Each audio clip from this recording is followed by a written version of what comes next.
Merry Christmas. I hope everyone had a good Christmas and got to spend time with their family. Today's video, I want to dive into what the difference between working a normal job and working sales as a teenager, and the pros and cons of each.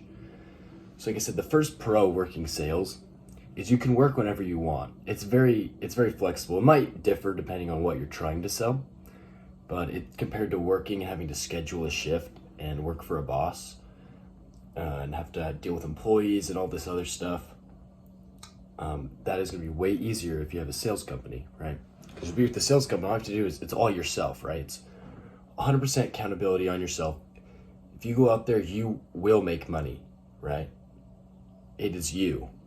So if you're going out there and you're putting the work in, you're going to make money compared to a pro with a normal job, right? You just show up. You don't even have to effort. You can just put AirPod in. If you're like, sandwich, yeah, order, right?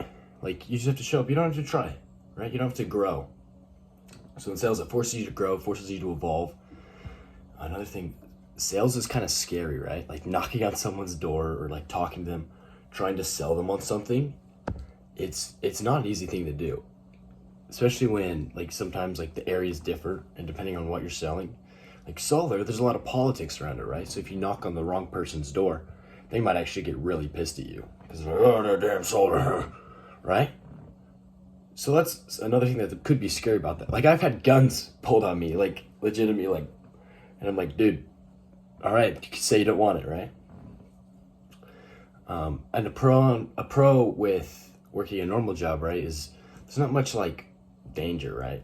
Like you're not invading people's personal space. If you're working a normal job, the customers are coming to you, and you just got to sit there. You're like, okay. So I'm not trying to be like biased. I don't really have anything against working a normal job, but it's just, I don't know, like sitting in the meetings when they talk to you, they're like, hey man, this is way better. This is opportunity for growth and opportunity for a career, right? So if you did sales, you'd be able to learn how to sell and be able to speak clearly and direct your point, right?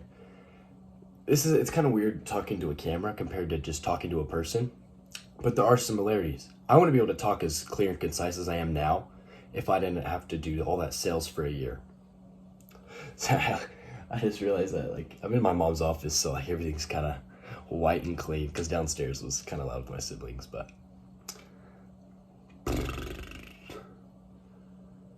so a con with just working that hourly job is you're not going to learn skills, right? The skills you learn, well, you could, I guess. Like, let's say you worked at a coffee shop, you'd learn how to make great coffee, right? But then compared to the skill of talking to people, the skill of talking to people can like I'm trying to convey the volume of this, but the skill of talking to people can go way beyond sales or just trying to sell them pest control, solar, whatever you're trying to sell them, right? Could literally be like cookies if you're like 12. But being able to convey your point and get it across can help you make friends. It can help you argue so you can get what you want, which is very important if you're like, because you don't think about it, but you realize you get in many arguments every day. They're not necessarily like arguments, but you have to display, I want this, and this is why I should get this, right? So it's kind of a selfish outlook, but you have to look at that because you convey what you want a lot, right? So if you can do that better, you can get people to be on your same page, life's just a lot easier, man. A pro with solar too is if you're out there, like you can make a lot of friends with some interesting people. Like I mean out there, like I meet some crazy interesting people. I'm like, man, you've done what? Like there's this one guy, he's just like a race car driver. I knocked on his door and we became buds for that hour. That was what they're talking to him. And I just learned about that industry. And that's a good selling point too. Like even if you're not interested at all, if you pretend like you're interested, you can be like, yeah, man, I don't really want to be in here forever. Like the sales, it does kind of get to me. So I love to go in here and learn about these different careers. Do you have anything you can tell me about yours? And they'll eat that up. They'll be like, oh yeah, I'll tell this kid and I'll convince him to do mine. But really, you're just building that rapport, so you're getting closer with the customer, so they're more likely to set that appointment or buy your product, which is a really good thing. Like rapport, side note, is just really important to build with the customer. Rapport is talking to them, building like a relationship and building trust. So let's say if you're a setter, if you built rapport when the closer would come into the house, right? They already have trust with you, so they associate that trust with you with trust with the company. So it's more likely that the other person doesn't have to sell as much because the person's already like, oh yeah, I trust this kid. I feel like I'd let them down if I turn this guy away, which is a good point, right? That's the thing, like persuasiveness, like I said before, the pro, it feeds into this, right? I'm trying to think. A pro of working a normal job, man, it's kind of hard to find them, right? But a pro of working a normal job is everyone does it, right? I feel like all the time I'd be like, yeah, I'm in sales, and all the other kids are like, bro, you're not gonna get paid, like you're gonna get scammed.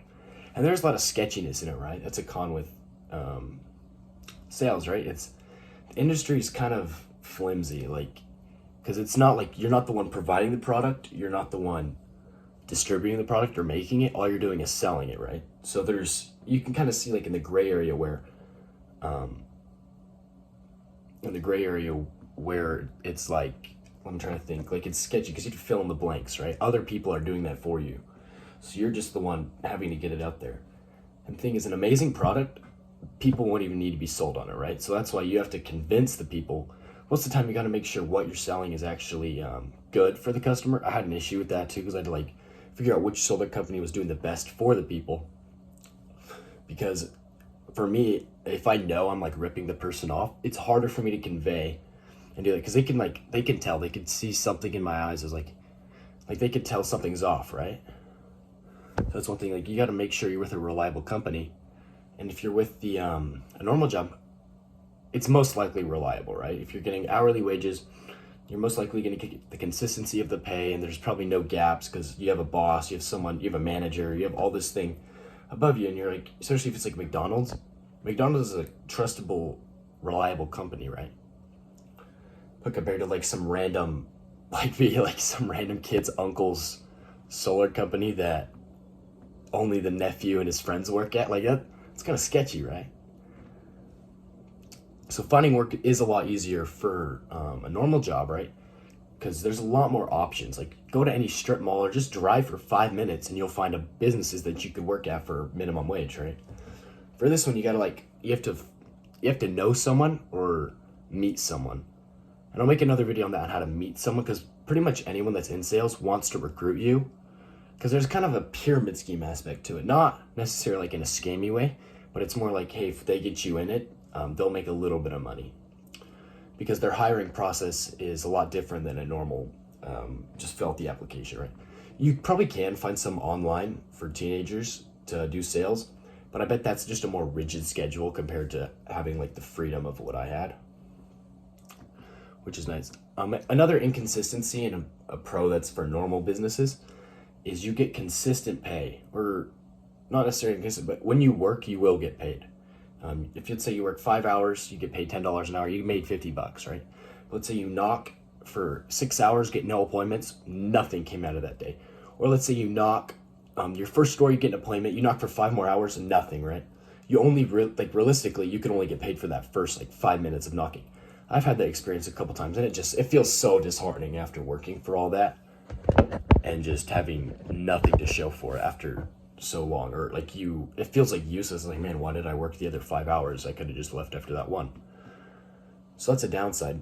But you also got to look at it as you're going to build your skill up. Even if you're getting no's, it's going to build you up. You know how to rebuttal, so you can, next time someone says something, it's like, why would I want this? Or solar's a scam, or I don't have bugs in my backyard, right? You can be like, well, actually, there's this point, and you can kind of direct them into setting the appointment or buying your product. That's it for this video. If you have any questions for me, leave them down below. And again, leave a comment if you're looking to get into sales as a teenager. I can help you set that up. I won't charge you anything. I'm just trying to get some people onto this so I can actually have a resume where I can say like, hey, I help these people get into sales.